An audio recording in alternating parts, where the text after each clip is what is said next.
per chi verrà a Firenze, se posso essere utile al mio popolo, alla mia comunità, non al mio partito, al mio movimento, alla causa dei nostri figli, io ci sono.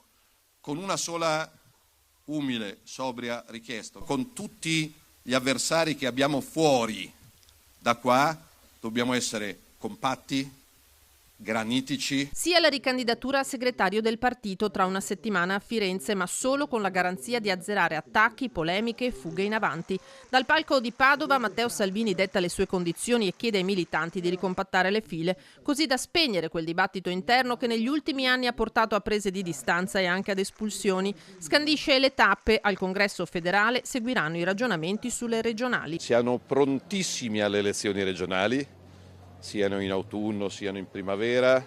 Luca Zaia è e sarà parte integrante della grande squadra della Lega. L'obiettivo è di essere il primo partito. Alla coalizione Salvini ribadisce che proporrà un candidato leghista.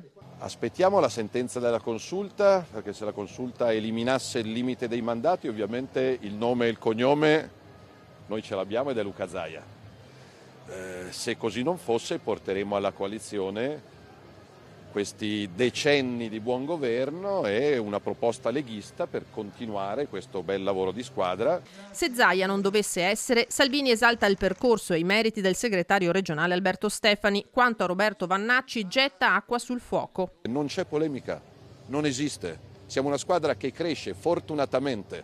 Sono altri che si stanno riducendo, noi stiamo crescendo. Roberto Vannacci sarà un valore aggiunto. Con quale ruolo lo stabiliremo dopo il congresso? Ma il generale manda anche un chiaro messaggio. Sicuramente se qualcuno vuole avere dei ruoli lo fa da iscritto alla Lega.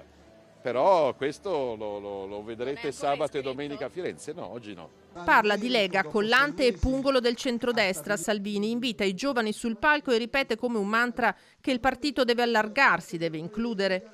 Parla di riforma della giustizia sempre più urgente e del programma di governo. Autonomia e premierato stanno insieme, non solo perché c'è nel programma. Avere più poteri alle regioni e avere un governo forte, stabile, eletto direttamente dai cittadini farà dell'Italia un paese più moderno, più efficiente. Logico e naturale, dice, essere autonomisti e sovranisti. Neanche un euro sia speso nel riarmo. La presidente della Commissione europea, von der Leyen, pensa di essere il cancelliere tedesco, attacca. Se la von der Leyen si sente il primo ministro tedesco, si occupi di Germania.